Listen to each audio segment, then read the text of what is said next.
Good morning. Good morning. What is going on, everybody? What is going on? Thank you very much for being here. Appreciate you guys being a part of the show. Busy couple of days. Game last night. Game in the morning. Same thing today. We got to pump these out here. Getting close to the All-Star break. Thank you very much for being a part of the show. Thank you for supporting the channel. Thank you for being here on a day in, day out basis. Really appreciate it. Really appreciate everybody. Cheers to you this morning. I'm just going to enjoy my cup of coffee this morning, you know?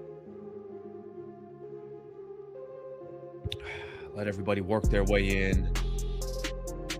Now, the mood of Laker fans, NBA fans, Laker fans, when they lose, Jesus, it changes so quickly. We got a lot to get into today. Appreciate you guys being a part of the channel. If you were on the post-game show last night, obviously you know Lakers coming off a loss against the Oklahoma City Thunder. And then they got another game tonight against the San Antonio Spurs. A lot of good topics to hit on. There's a few things in the post-game show I want to talk about. Obviously, we'll hit on the game, get into as many comments as possible. We got a really cool giveaway we're doing today from Harrah Resort. I'm looking forward to that. Going to do that towards the end of the show. So we got a lot to hit on. Let me give everyone a quick rundown what we got going on for the show here. We'll hit on last night's game. Lakers lose to the Thunder. A couple of things I think came out of that game. Maybe some excuse making, maybe just a team that can rely on 8, 9, 10 guys, and the Lakers don't really have that on a night in, night out basis, however you want to look at it. Some complaining about the referees. Saw a little bit of that after the game. Have a quote from JJ Redick. Have some sound from Austin Reaves. Have some sound from LeBron. We'll get into all that. Not a championship team. LeBron was talking about how the Oklahoma City Thunder are a championship team and the Lakers just are not a championship team. I don't think that's breaking news to anybody, but when you get LeBron to say it, I think it talks about some of the different tiers in the NBA, different tiers in the league. So that's obviously a good example there. The buyout market, basically, that portion's done for the Lakers. JJ Redick was talking yesterday about Kobe Bufkin and in regards to him taking that final roster spot. So no need to talk about any of these other players. That's going to be pretty much done. There was a report out there about how the Lakers were very aggressive trying to get rid of Dalton Knecht this past before the trade deadline. That didn't happen. He actually even got a mention yesterday. When was it? During the Peacock broadcast, they mentioned Dalton Knecht, and a couple of the guys were saying that, hey, you're going to get your opportunities. It will work out, just probably not with the Los Angeles Lakers. I think we all agree on that.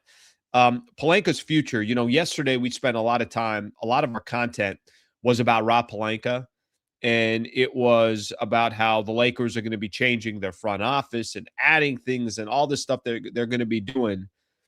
And this is obviously coming after the NBA trade deadline and Pelinka's addressing the media, and he's talking about Mark Walter's vision, and this is how Jeannie Buss and Pelinka are going to work on things together. You know what a lot of my comments were? A lot of the comments I was reading after I posted some of those videos yesterday, show everything else. Everybody, for the most part, I mean, I would say 80 to 90% of Laker fans don't see Rob Pelinka as a part of the Lakers' future. How long is that going to take? I don't know. But there was a NBA, I think it was a scout executive, had a couple of quotes from an article that I was reading this morning that I do want to read. And I think it does say something about Rob Pelinka, his perception around the league. And we'll see how long he's, you know, obviously running things for the Los Angeles Lakers. Maybe it's 10 freaking years and he's had unbelievable amount of success. Maybe it's a year. I don't know. Sammy's going to join the show in a little bit. He did a preview video yesterday against the San Antonio Spurs. Lakers taking on the Spurs. So we'll get his thoughts on this upcoming game.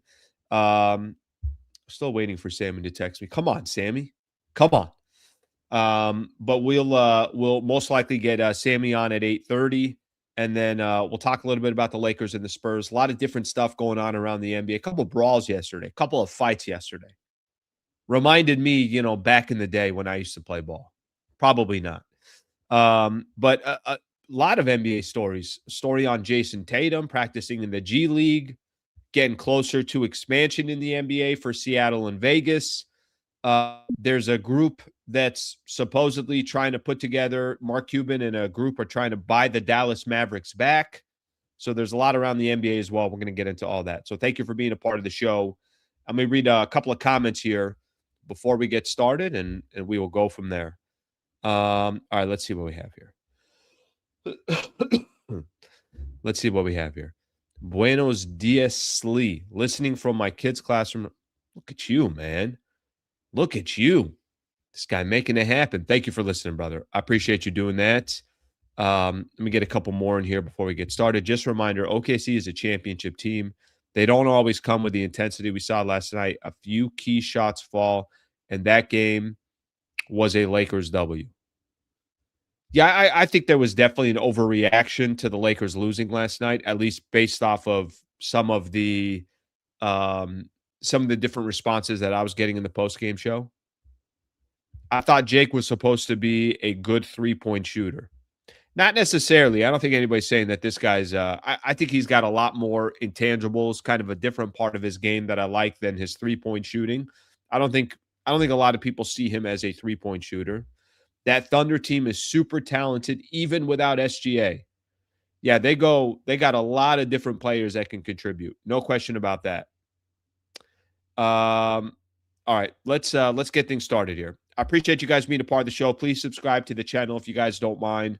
I really appreciate the support of the channel. Okay, so Lakers lose to the Thunder last night. All good. It happens.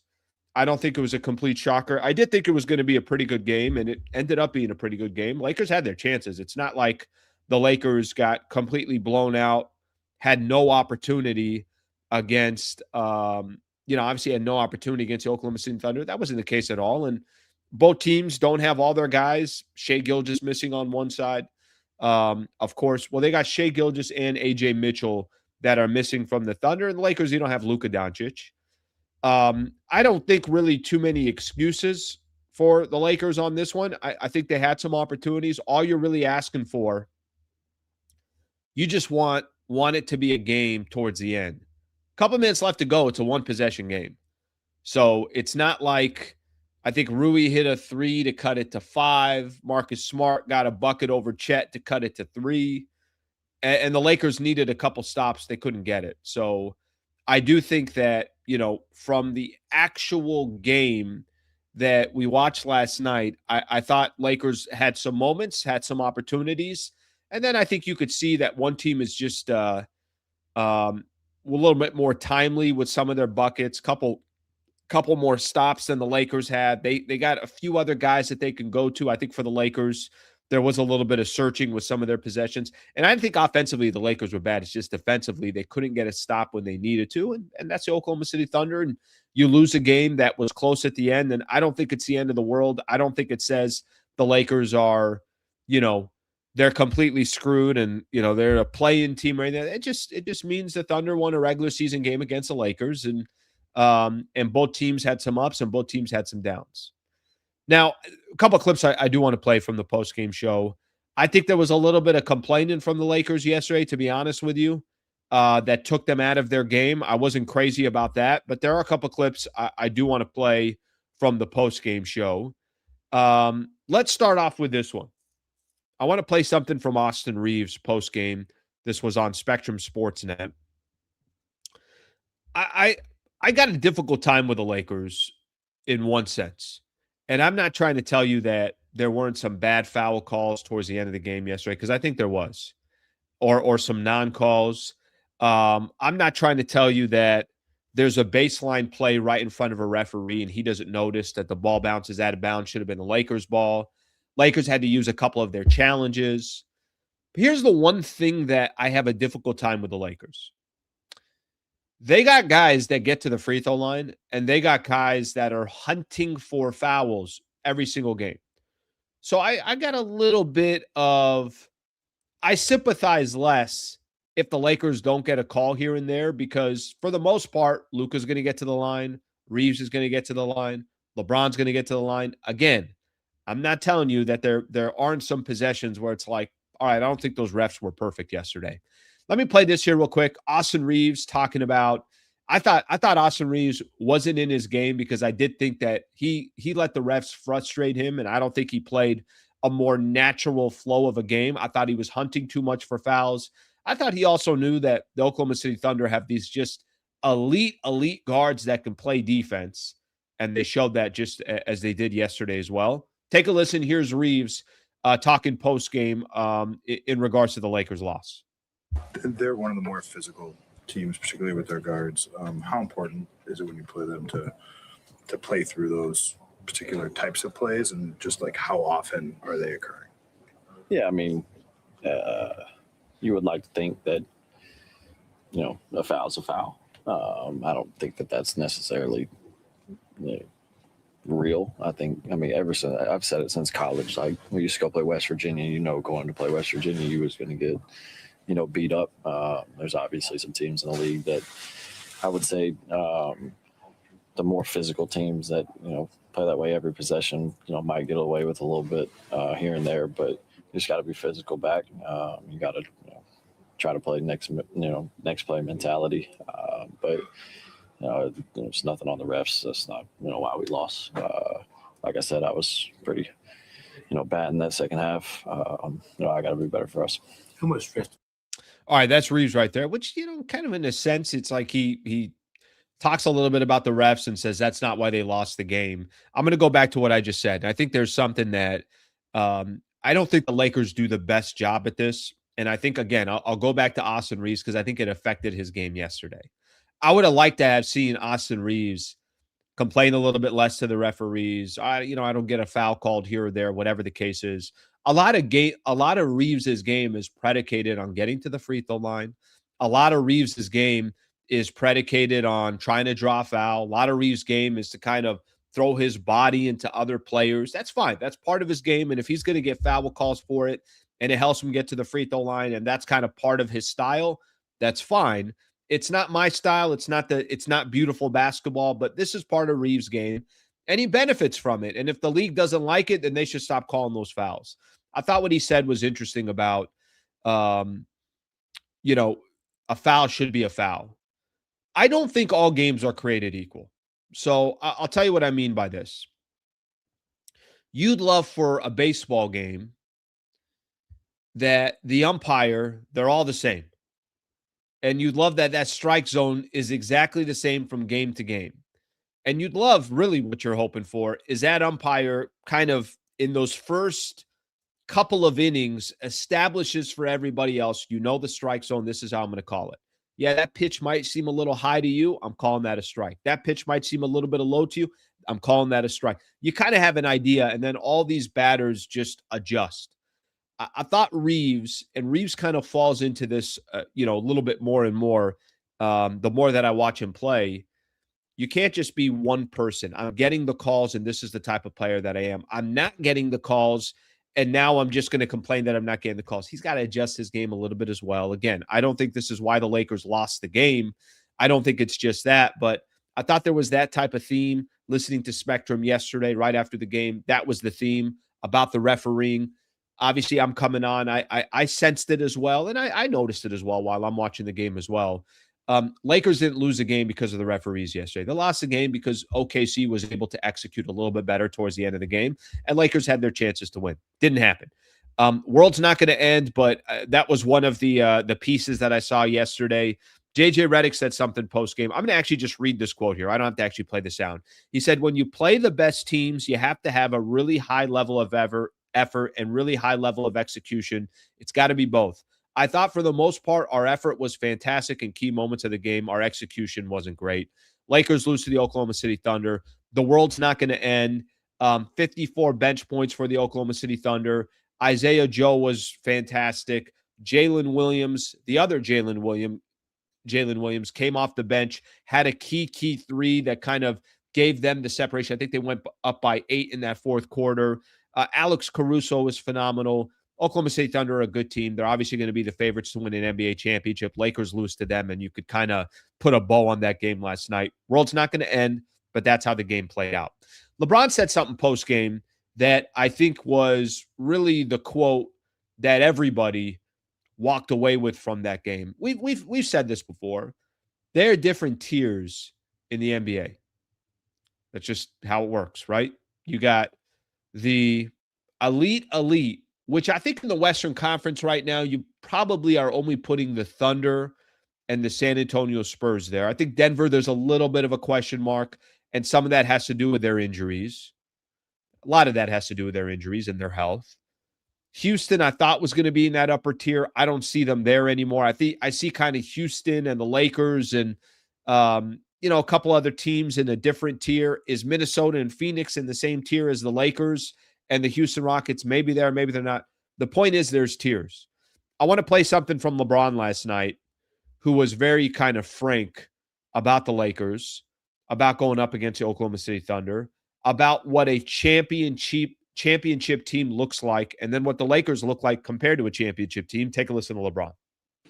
LeBron, they're the best team in the league, and they're a good measuring stick when you play them. Where are you seeing the gaps between like where they're at and the things they do well consistently versus like kind of the build that you guys are trying to put together?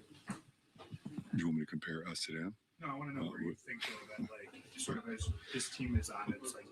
That's a championship team right there. We're not. I don't understand. What are the biggest things you think that are keeping this team as right now? We can't sustain energy and effort for 48 minutes, and they can. That's why they won a championship. We can't sustain energy and effort for 48 minutes. That's why they won a championship, and we can't. And that's probably a perfect description of the Lakers. I think most people that have watched Lakers this year, occasionally they're going to have a game where it's like, hey, they looked really good that entire game. But for the most part, Lakers are going to have ups and downs. And it's not to say that the Oklahoma City Thunder aren't either. OKC wasn't that good in the third quarter. But LeBron, very, very blunt there. That's a championship team, and we're not. Well, what's going to change between now and the end of the season? Anything that's going to change is obviously going to be internal. Clearly, the Oklahoma City Thunder are a championship team. The San Antonio Spurs, who the Lakers got tonight, who are basically completely healthy, and the Lakers are not, are going to be another championship type of contender. And by the time tonight's all said and done, we'll have two squads out there that we'll have been able to see. And unfortunately, Luka's not around, so we just don't know how far that gap is. Of course, SGA isn't there as well. We're going to get kind of a good taste of, all right, this is the Lakers compared to the elite, and they're just not on that level. It's not a surprise. It's not a shock. Trade deadline ended. One of the first things I said when the trade deadline ended, I didn't have a problem with what the Lakers did. All right, they didn't go out there and trade for, another 3-and-D player. They didn't use their first rounder. They're kind of trying to look at things from a big picture perspective. This is not the time to throw all your poker chips at the center of the table. But I do think LeBron kind of added this reality to the Lakers situation and just said it bluntly. That's a championship team. We're not a championship team. Maybe, it would have been nice to hear LeBron. Do you think you have an opportunity to become the team that you want to be by the time the regular season is over? Maybe that's a question for another day, but that just kind of gives you an idea how the Lakers lost to the Thunder, levels to the game where one team is over another. And for the Lakers, it's not a shocker. It's not breaking news that they're not a championship team, but I think what we got to see last night and probably what we'll see tonight against the San Antonio Spurs shows you that there's levels to it, and the Lakers are on one level and the elite of the elite is on another level. All right, I do want to look at some of the comments here, get people's thoughts on that first topic here. And, of course, obviously there's a ton of other topics that we're going to hit on. Before I do, we'll give a shout-out to one of our partners here, Brad Wallace and the Wallace firm, injury attorneys that represent anybody in the state of California. I hope you never need Brad Wallace and the Wallace firm. Genuinely, I hope you never need him or his team. But things do happen in life. And when things do happen, the hope is that you have a company and individuals that you can rely on, that you could depend on, that you trust. WallaceWins.com/Sliwa, if you could see here, that's the website. So this is basically to go get an absolutely free consultation. Free consultation, by the way, 24/7, no win, no fee. I love that that's their motto. Basically, it's like, hey, put this on our back and we'll do everything we can. You got a lot of these insurance companies, all they want to do is settle. They're not looking out for your best interest. They're looking out the best interest of their company. They want to give you the least amount of money. You got to have somebody like Brad Wallace that's fighting for you. Hope you never need him, but if you do, The website, wallacewins.com/Sliwa. Again, wallacewins.com/Sliwa. Shout out to Brad Wallace and the Wallace firm, and I appreciate everybody who's supporting our partners. All right, let's keep going here. Let's take a look at some of the comments here. This will be the first time we start taking a look at some comments here. John, thank you for the super. Appreciate that. LeBron is right. Championship teams have a closer. In the fourth, he went 2 for 6, 4 points. 0 for 2 from 3. 0 for 2 from the line, but it's Rob Pelinka's fault. Okay, John, it's very difficult to have a real conversation with you because you just, even if LeBron went 2 for 2 and from the 3-point line, even if LeBron was great last night, I think you would find a way to say it was LeBron's fault. That's the problem with some of these conversations is we just get so stuck in our head that we don't like this or we don't like that. And there's no varying. There's no, well, let me give credit here, give credit there. You might not be wrong on some of your LeBron arguments. The problem is everything is LeBron's fault. And because everything is LeBron's fault, it then hurts the argument of times when you're trying to make a point or make some type of a case that, well, LeBron hurt the Lakers yesterday. There are a lot of players yesterday that hurt the Lakers. Jake LaRavia couldn't hit a 3-point shot, wide open threes. How come that's not in your comment? Austin Reaves was not good yesterday. How come that's not in your comment? The Lakers couldn't get a defensive stop towards the end. How come that's not in your comment? That's the problem with just kind of keying in on one player and always saying, well, it's raining today. It's LeBron's fault. Well, my check engine light went on. That's LeBron's fault. Everything is LeBron's fault. So I appreciate the super, but this just kind of continues the theme of just blaming one person for everything. Not my style. I know it's yours, but it is what it is. 8 in a waste of space. Rob Pelinka has major flaws, which has prevented us from building a championship team. I'm not as concerned about what Rob has built. My concern is more what they build moving forward. So that, to me, I think is going to be the bigger question. Let's get another one here. Kennard doesn't shoot more because teams are glued to him. They won't help him off. They won't help off him or give any space. They need to take advantage of that. Let me say this real quick about Luke Kennard. Luke Kennard will be at his best when he has looks. And if I'm the defense of another team, I'm helping off of Vando. I'm helping off of Marcus Smart. I'm helping off of Jake LaRavia. I'm staying glued to Rui Hachimura, and I'm staying glued to Luke Kennard. Everybody else that wants to shoot, go ahead and shoot as many times as you want. Get a couple more in here. Stop blaming the refs. Let's get another one here. There were many instances where he was hacked across the arm blatantly and no call. Should he just say, oh, that's all right? Here's the problem with the Austin Reaves and drawing fouls. If there's a couple calls yesterday Austin Reaves doesn't get because he blatantly gets slapped across the arm, then he has a case and he has a point. Here's the problem with that. How many times does Austin Reaves try to get to the basket and he's got no intention of trying to score? He's just trying to draw a foul. My issue is this is not one of those situations where it's like, hey, Austin Reaves never gets to the free throw line, or Austin Reaves never puts himself in a position where he can draw a foul or something along those lines. I'm not telling you Reaves doesn't get fouled. I'm not telling you Reaves didn't get fouled yesterday. What I'm telling you is Austin Reaves spends most of a game hunting for fouls that if he doesn't get a foul, you're less sympathetic about it because most of the time he's trying to draw fouls. That's what I mean by that. Let's get another one in here. AR can't get past good defenders without trying to draw a foul. That is not a $45 million a year player. Dan, this quote from LeBron is brutal. Let me go back to this here real quick. LeBron, AR can't get past good defenders without drawing a foul. Here's what's going to happen, and obviously you start playing good teams, and the more elite teams that you end up playing, the better defenders. The Oklahoma City Thunder have how many different guys that can play defense? How many different guys that are good on-ball defenders? They got a lot of players that they're phenomenal from a guard perspective And this is kind of how they get their opportunities. Plus, they can hit threes. Plus, they can take the ball to the back. Oklahoma City has so many good young players. San Antonio's got a lot of those types of players too. And we're going to see the Lakers against them tonight. I will give Laker fans this. Some of the frustration that I typically see from Laker fans into Austin Reaves, it's like, hey, when they play good teams with good defense, Jaden McDaniels, go back to that Minnesota Timberwolves series. That's when AR is at his worst. That part I understand. I think that's a fair argument there. But again, there's a little bit also that kind of goes into this same thing of, but then when Austin Reaves plays well, I don't know how much people are giving him credit as well. This one here is the quote from LeBron is brutal, but it's true. Like, it might be brutal, says that they're not a championship team. I think there's some truth to that.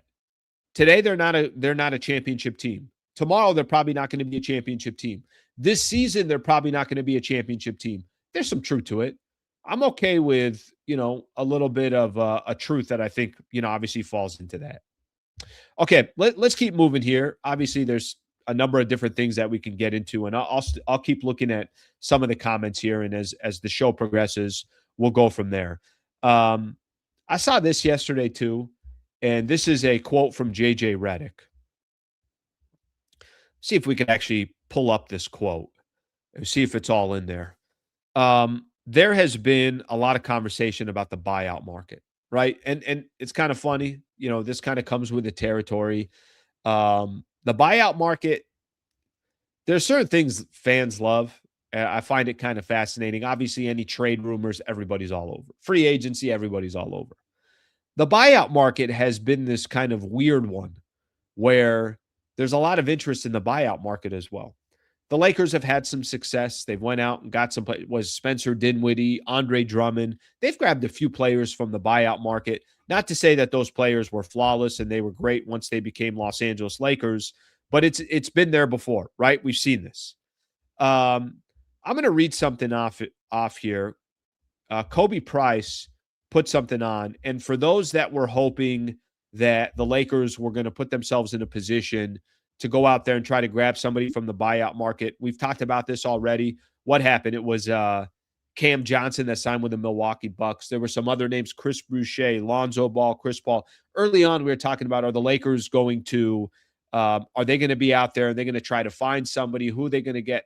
Everything, the conversation that we've been having in regards to, obviously in regards to some of the different players in the buyout market. Here's what JJ Redick said yesterday.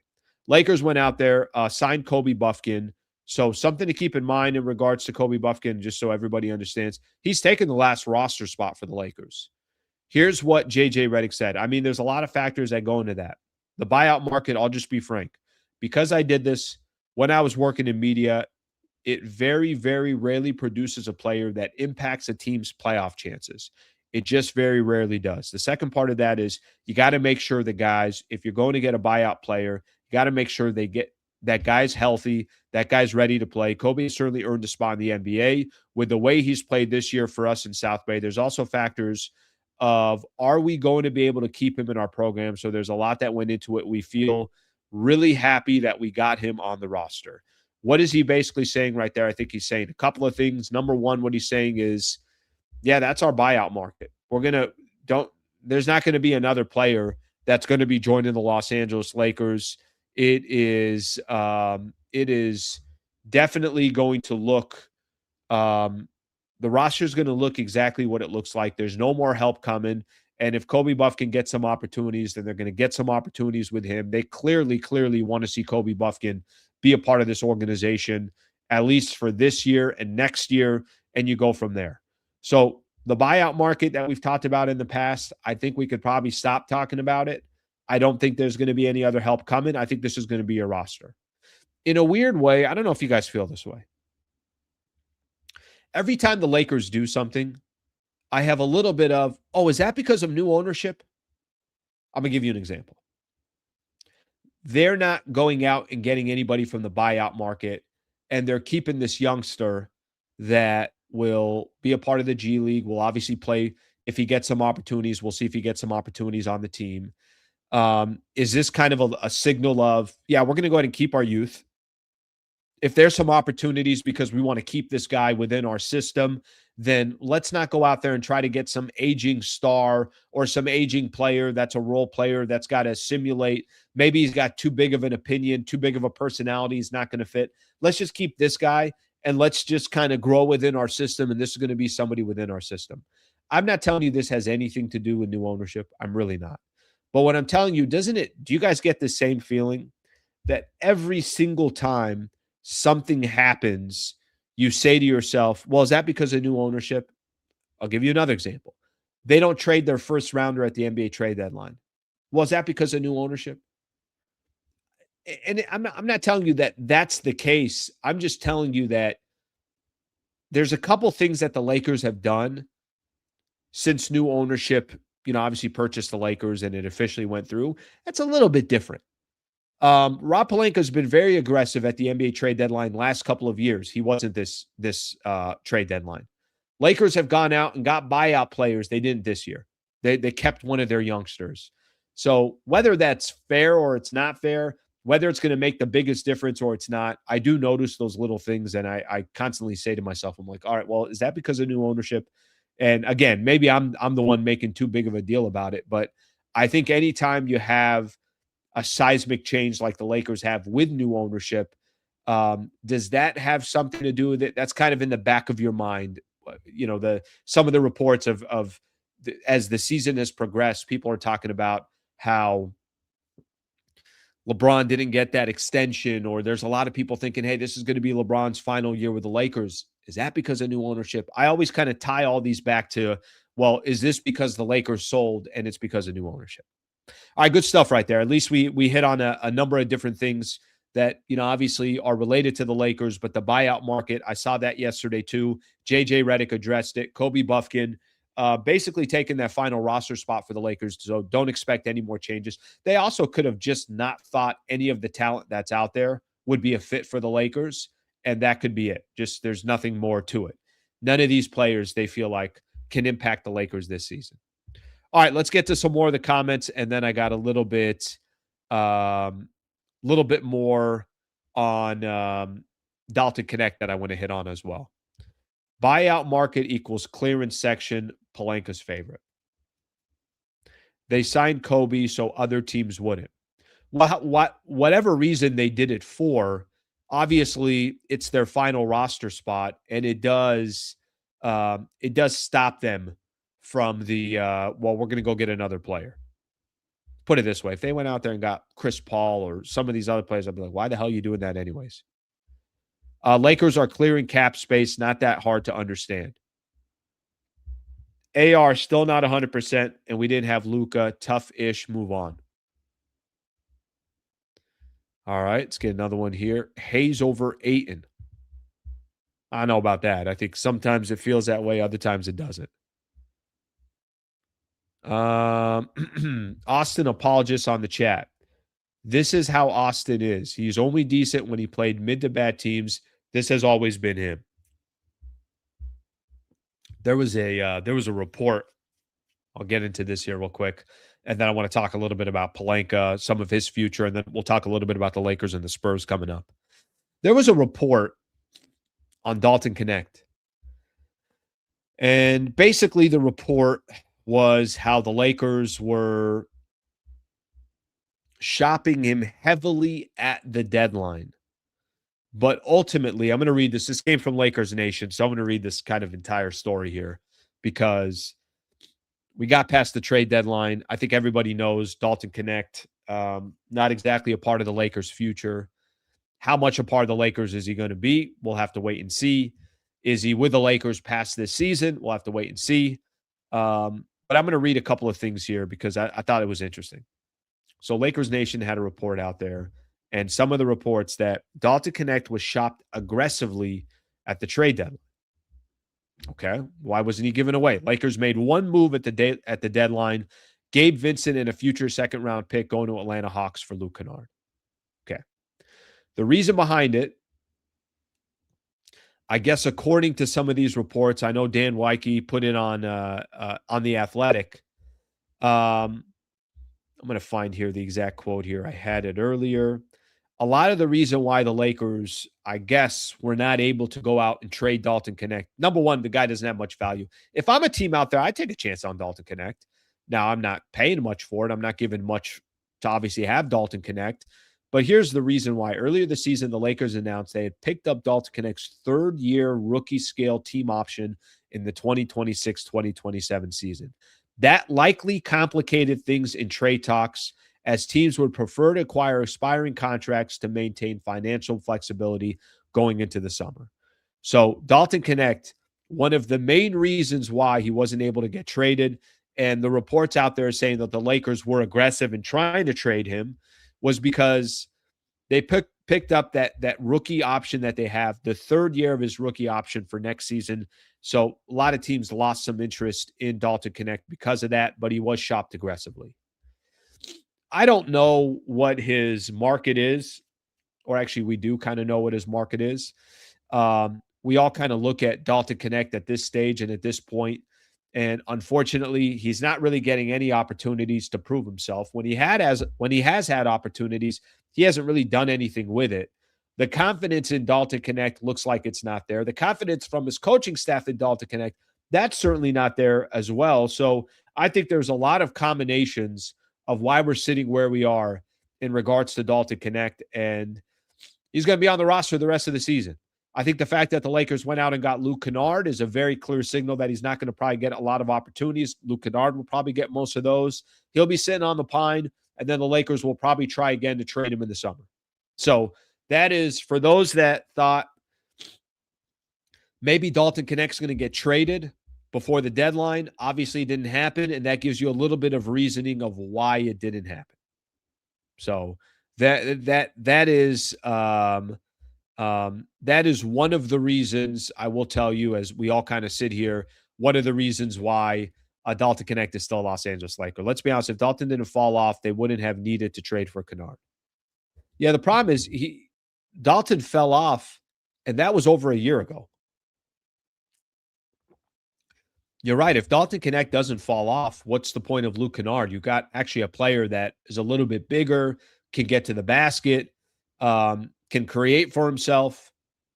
He just can't do anything in the regular season. They can't go to him. They can't rely on him. And a lot of other teams out there are probably watching the Lakers with Dalton Knecht and saying, yeah, this is not something that we're going to take a chance on. And they don't want him for the next year as well. So I think however you want to look at Dalton Knecht, nobody has confidence in him. Nobody does. So there definitely aren't any teams out there that thought Dalton Knecht was the player that they want to invest in. Why would a team want to play whose current team doesn't want to play him?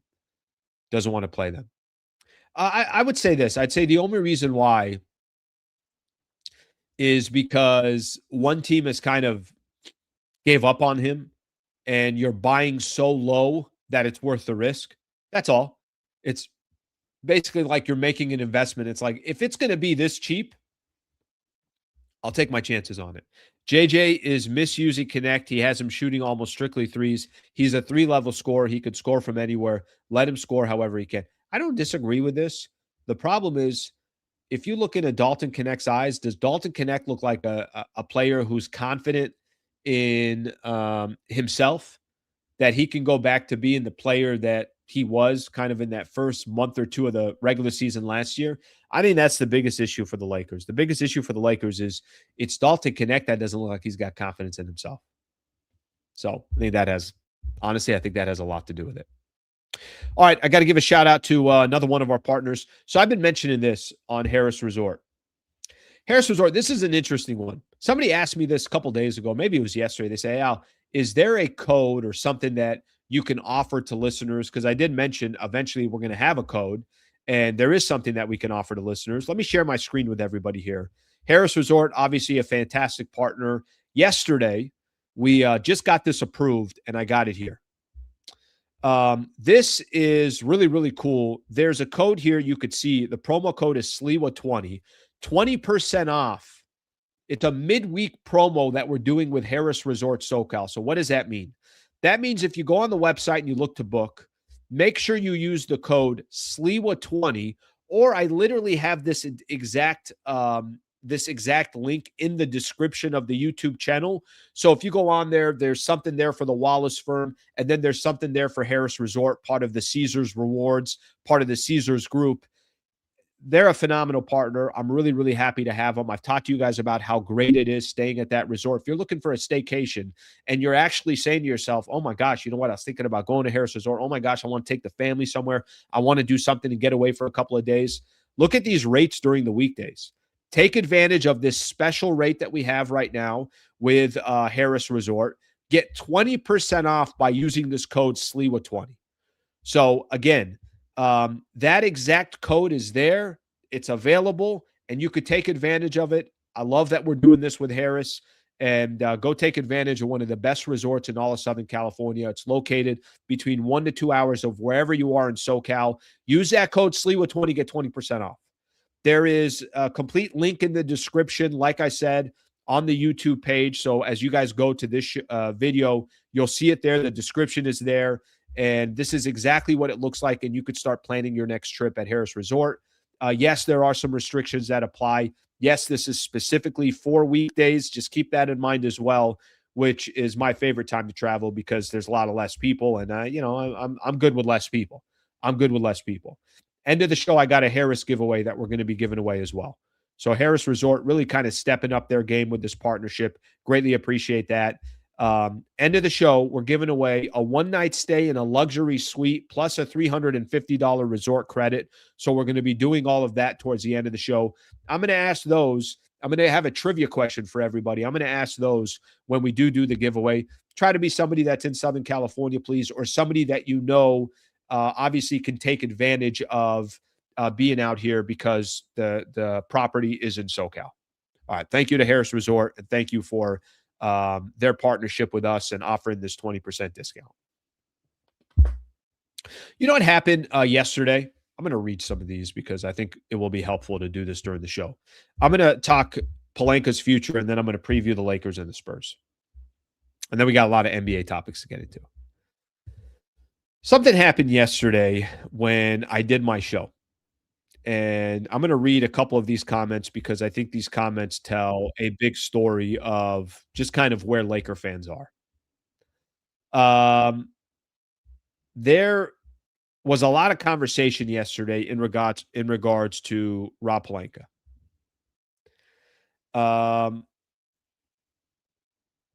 Let's just say all the comments. If I asked you, let's say people are excited about new ownership coming in and, oh my gosh, look what they're going to do. And they could spend as much money as they want in the front office. And if you get a good front office, that's going to lead to developing good players and young players and the right players and drafting better and getting free agents. And it's going to lead to a lot of things that I think we all agree are going to lead to some positivity for the Lakers. I feel like probably at least 80% of Laker fans are saying Sliwa Pelinka's got to go. I'm going to read you guys some of these comments from yesterday. After my show, I look at some of the comments and we'll go from there. Pelinka needs to go. Hearing Pelinka in the beginning use corporate speak like take a deep dive is nauseating, which, by the way, you're not wrong on that. Pelinka has been aggressively searching for a starting center for almost 5 years, yet did nothing. The Wizard GM did a better job than Rob this past trade deadline. Just reading a couple of these. Was another one here.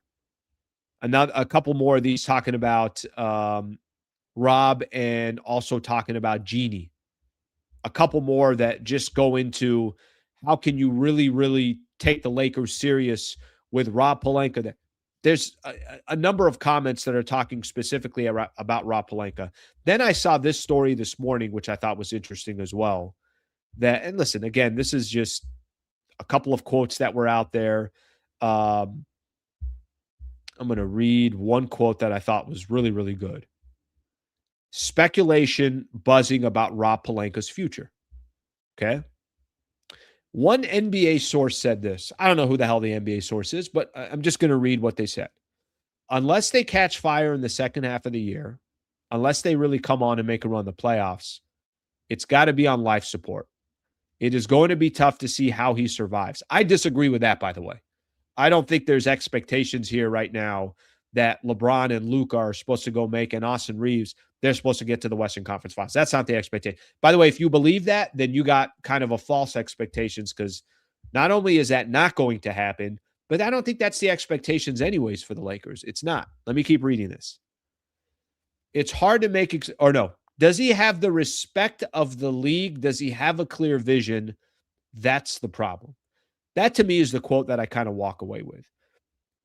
I think there's, some things that we could talk about in regards to Rob Pelinka and give him some credit for. I mean, listen, Luka's a Los Angeles Laker, and if you don't give Rob Pelinka credit, granted, I know how awful, just completely awful and dumb that trade was. But Pelinka had a relationship with Nico Harrison, so we got to give him some type of credit. It's not like Pelinka has been just trash in his entire tenure with the Lakers. You can't say that. You got to give him some credit as well.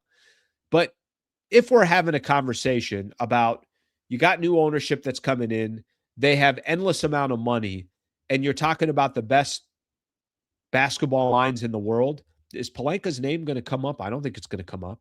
I thought this quote from this NBA source that said, does he have the respect of the league? Does he have a clear vision? That's the problem. I don't know if he has a respect of the league. I don't know. Does he have a clear vision? Not sure. I think those are fair questions that talk about. Let me put it this way. Are there people in this chat? And if there is, great. Anybody can chime in as much as they want. Are there people in this chat that think Rob Pelinka is the right personnel in the front office for the Lakers? In 2 years from now, they not only think Rob Pelinka is going to be in the front office, but they think he's going to be excelling at it, and he's going to be talked about as a top 5 exec in the NBA. Are there people that believe that? I don't know how many people are going to sit here and say, oh, yeah, absolutely. 100%, that's the case.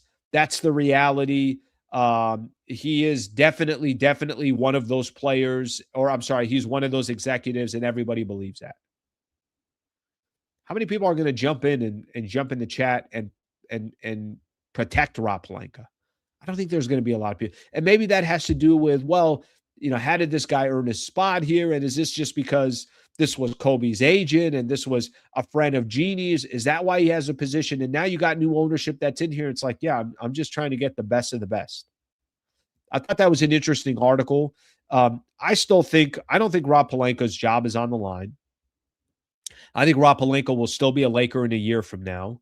I think the bigger question is going to be, by the time you get through all of next season, where are the Lakers? What does it look like? Are they moving in the right direction? Are they now competing? Can you put Pelinka's fingerprints on a lot of success stories for the Lakers? Maybe Pelinka's been asking for a bigger front office and he wants a general manager, but the Lakers and under the Bus family just they couldn't afford it, or they couldn't give him the resources. I don't know. I don't have that answer. But every time I see something about Rob Pelinka, I don't think I see many positive things being said from Laker fans. All right, let's take a look at some of the comments here. Then we'll get into the Lakers and the Spurs. Let's see. I give Nico all the credit. You're not the only one. I think there's a lot of people that believe that. Pelinka can't build an IKEA table, okay? Rob sucks, no argument here. Lakers Nation has zero faith in Pelinka. This is kind of the point that I was trying to make here. I just wanted people to just tell me their opinion and their thoughts, and this is typically what I read. Mark has been with the Lakers for several years. He definitely was okay with Rob getting the extension. I don't think he had a say in it. When you have a quarter percentage ownership, you don't have a say in it. You're a minority owner. It wasn't up to him. Now everything is up to him. Let's see what else we have here. Sleeve, we cannot answer the question. We have the answer. 5 years of real life, of real track record. 2 years from now, he's gone. Okay, here's another one here. Serious question. Do you have any idea what Pelinka's beliefs or philosophy are? Because I have no idea. I'm not 100% sure what it is either, if I'm being honest with you. I think the Lakers have always kind of had this, you're always chasing a championship that you end up just kind of chasing your own tail. And it's like you're that hamster just running on the wheel. And sometimes you're like, well, how far did I get? You didn't go anywhere. You're still in the same spot. There's a little bit of that comes with the Lakers, and certainly a little bit of that has come with the Lakers for over 10 years now. It doesn't mean they haven't had success. It doesn't mean that they haven't won a championship or competed for a championship. The year that they won, and then the year they got to the Western Conference Finals, it doesn't mean that they haven't had moments where they haven't been good. But no, I don't really know what Pelinka's vision has been. And I don't think the organization has really known what their vision has been. I think when they signed LeBron, then there was a little bit more clear of a vision. But I think LeBron also should get a lot of credit of what that team looked like. And GM, as people like to call him, kind of calling his shots and doing what he can to try to compete for an NBA championship. So it's always kind of funny to look at that, because most of the comments that I see about Pelinka, it doesn't matter what the story is, but most of them are because Pelinka typically has a lot of different comments, or a lot of different comments that come about Pelinka are not necessarily positive comments. Let's get this one here. Why was the 2020 team dismantled affects my view. It's a great point, John. It's a very good point. I think there are a lot of times where one of the biggest questions, and listen, they got Marc Gasol, they got Dennis Schroeder, but the problem was, I think Montrezl Harrell was a part of that team as well. It didn't seem like bad pickups, but you just won a championship. Why are you? And frankly, we'll never know, because Lakers AD got injured in the second round, or first round, second round, whatever that was, against the Phoenix Suns. They're up 2-1, and then they end up losing that series 4-2. Phoenix gets to the NBA Finals and loses against the Bucks. We'll just never know if that team was actually built properly, but they just weren't good because AD got injured. We'll never know. Injuries obviously have a lot to do with the game. So something to keep in mind there. All right, I got a couple more supers here that I got to read, and then I want to keep things moving. Let's see. Why was the 2020 team dismantled? Got that. LeBron, AR, Luka Kennard, Rui lineup, Rob on dope. Yeah, I think, I think this year they're going to do everything they can in regards to what they have. But I think obviously big picture, you're not winning too many games if that's the case. You're not winning too many. You're not winning big time games. You're not winning against, obviously teams like the Oklahoma City Thunder or the San Antonio Spurs. Listen, I said this yesterday in the postgame show. The surprise tonight is if the Lakers win. It's not if the Lakers lose. That's not going to be the surprise. Okay, we're going to talk Lakers Spurs here. Pelinka's unqualified to be GM. It seems like Jeannie cared more about her friends than what's best for the Lakers. Just terrible leadership. Yeah, I get it. She had too many friends and family that were surrounding the team rather than I'm going to go get the best of the best. And what the difference between Dr. Jerry Buss, he had the best of the best. That's the difference. Lakers had the best of the best when it came to who was running the Lakers. All right, Lakers and the San Antonio Spurs tonight. So a couple things on Lakers and the Spurs.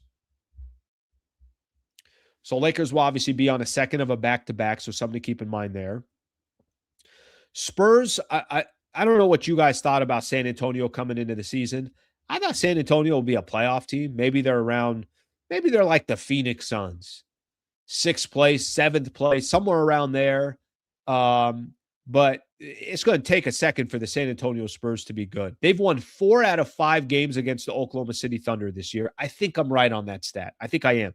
Because I think the last game they played was without SGA. Thunder didn't have SGA. They played him an extra game in the play-in tournament. They played him in the semifinals. The Spurs can come out of the West. They can. They genuinely can come out of the West. Lakers got the Spurs tonight at 7:30, by the way, so that's when tip-off's going to be. Spurs are 36-16, second in the Western Conference. Only, I think, 3.5 games behind the Oklahoma City Thunder. Wemby, phenomenal.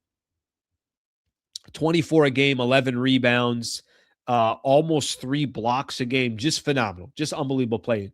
De'Aaron Fox, a perfect fit for them. 19 points a game, 6 assists. He kind of plays within the offense, doesn't have to do too much, can be himself, is a clutch player. If you need a bucket towards the end of the game, give the ball to De'Aaron Fox. Stephon Castle, phenomenal. By the way, second-year player, and I think just recently was named Western Conference Player of the Week for last week. He had a game last week against the Mavs on Saturday. 40 points, 12 rebounds, 12 assists, triple-double versus the Mavs. He's a second-year player in the NBA. He's phenomenal. Dylan Harper's a nice player. That's another one of their rookies. Tough game tonight. Really, really tough game against the San Antonio Spurs tonight. So that's what the Lakers obviously have. They got a really, really tough game against San Antonio. And it's going to be if the Lakers are going to win this game, they're going to basically have to play perfect basketball. I don't like the matchup. I don't like the matchup when Luka's there as well. I don't think this type of style that the Spurs play, it's going to be tough. Let's see if the Lakers can make it a game.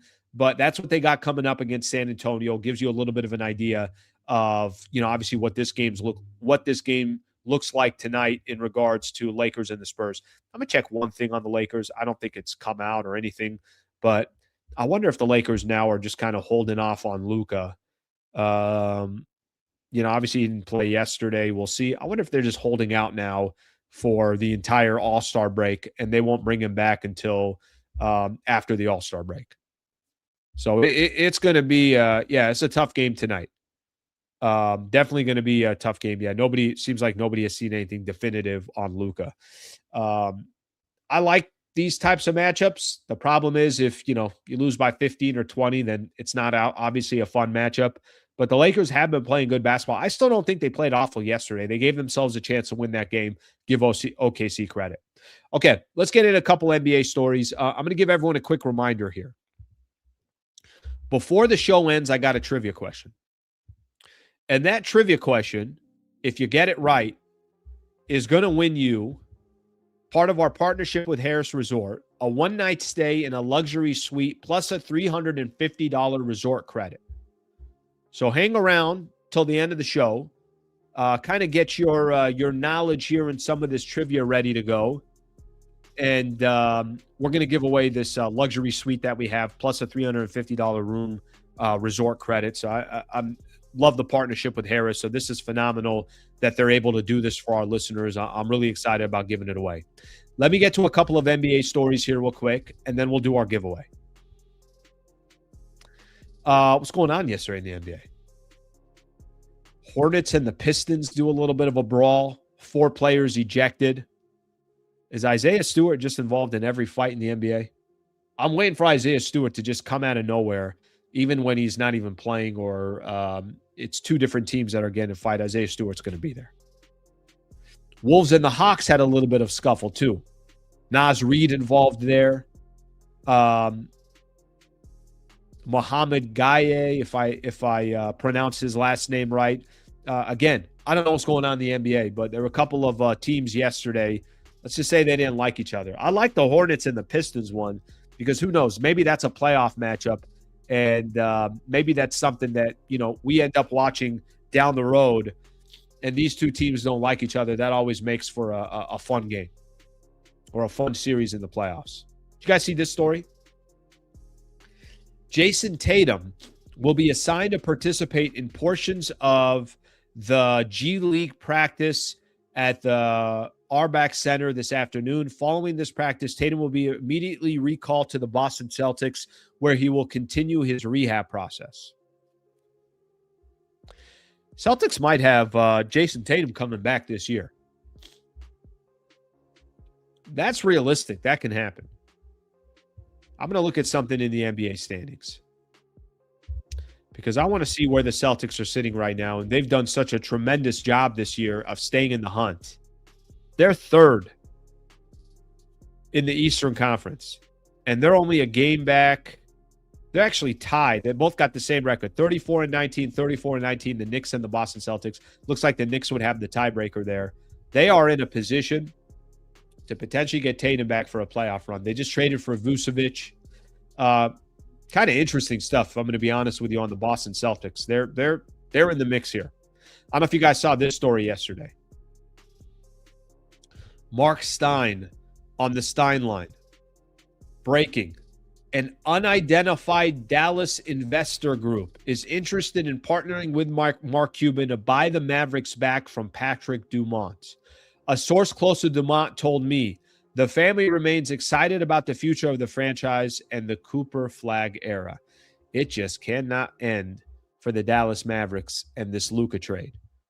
First, it was, okay, the trade happened, and then all of a sudden you got all these other players that get injured. Eventually, Nico Harrison gets fired, and now there's conversation out there that Mark Cuban and a group of investors are trying to get the team back. It just cannot end for the Dallas Mavericks. All right, a couple other NBA stories that we're going to call it a day here, and I got that giveaway that I'm going to give away.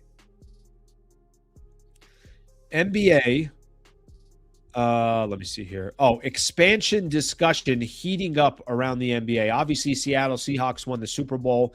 Then Brad Townsend put out, think it's going to be an extra great year for Seattle. I'm hearing NBA Board of Governors likely to vote on expanding by 2 teams this summer, and Las Vegas and Seattle are favored. We've been hearing this for a long time. The NBA has been talking about potentially expanding.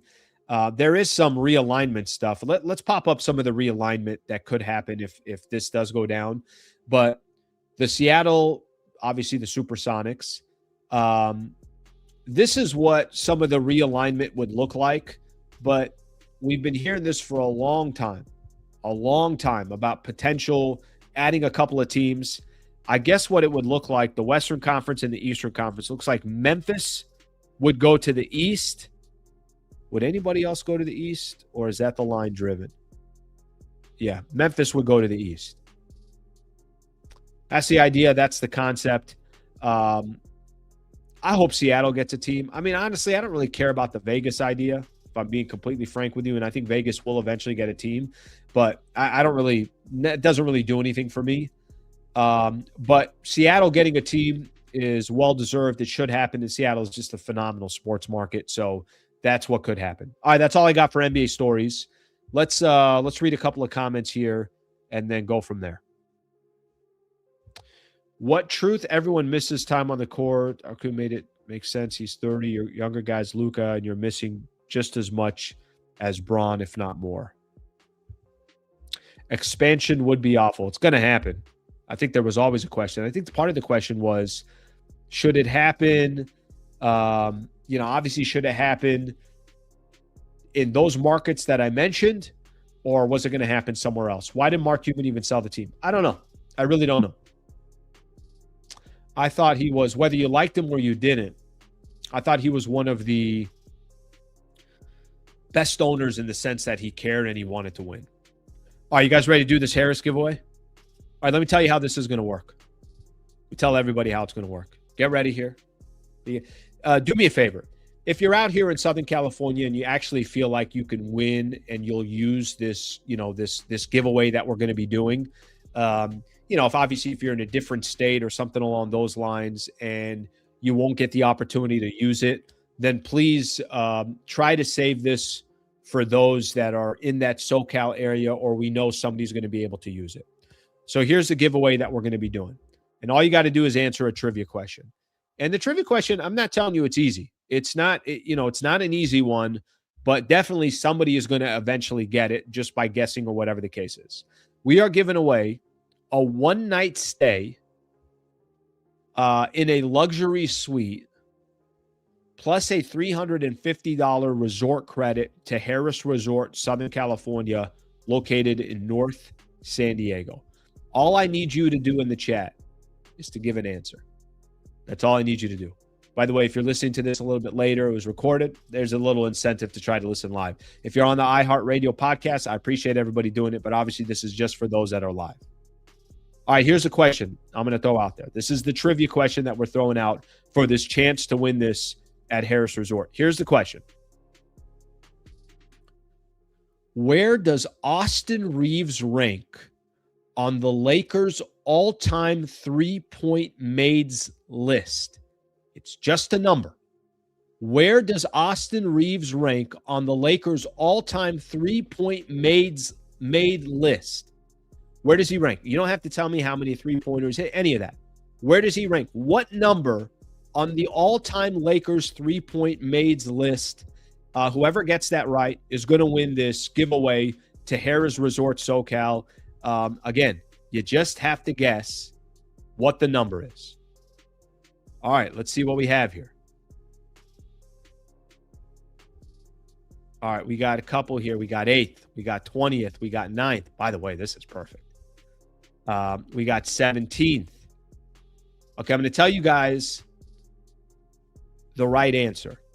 And the first one that got the right answer is the one that is going to eventually win this giveaway. If you guessed 7th on the all-time list, you are correct. Now, if you're the first one to guess 7, then you're winning this luxury suite at Harrah's Resort SoCal. All right, let's see which one we have here. I'm going to give you the exact ones here. Joseph, I hope you're in SoCal, brother. I hope you're out here. I hope you can use this. Joseph, you just won. You got it right. Austin Reaves is ranked 7th on the all-time three-point mades list. You got that one in your first guess. And I don't know how people get some of these questions. I mean, some of the questions that are out there, it's not easy. It's not easy. You got to be quick to search it. Maybe you searched it very fast, whatever you ended up doing. Brother, you are winning a luxury suite to Harrah's Resort SoCal plus a $350 resort credit. Here's what I need you to do. I need you to send me an email, and I'll put in the chat here my exact email. I've given you guys my emails before. Send me an exact email, and I just put it in the chat there, first and last name @gmail.com, and we're going to hook you up. All right, brother? Thank you for everyone who participated. Thank you to everyone that put this, obviously, gave their answers here. And whether you got it right, whether you didn't, it's all good, but I appreciate you guys doing this. This is something that, we'll kind of be able to do this a little bit more often with Harrah's Resort. So I appreciate you guys putting in that number. Phenomenal stuff there. And I'm glad a lot of people obviously got a chance to, I like that. Somebody said Google wins. You might be right on that. You might be right on that. Google did win. All right. Phenomenal stuff right there. Thank you everybody for being a part of the show. Really appreciate you guys, obviously guessing in on that as well and supporting our partner. And hopefully we got some more of these giveaways coming up here. Again, to our winner, shout out, send me an email. We'll hook you up. Make sure you send me that email. It's on you now to get in touch with me so then we can take care of you. So shout out to everybody that was a part of the show today. Please subscribe to the channel if you guys don't mind. Again, shout out to Joseph for being a part of the show and ending up winning this thing. I hope you guys enjoy the rest of your day. I'll see you guys tonight. Late game tonight. Lakers tip-off against the San Antonio Spurs at 7:30 tonight. So Lakers and the Spurs at 7:30. Following the game, we'll do a post-game show. Hopefully everybody has a great rest of their day, and I'll see you guys tonight.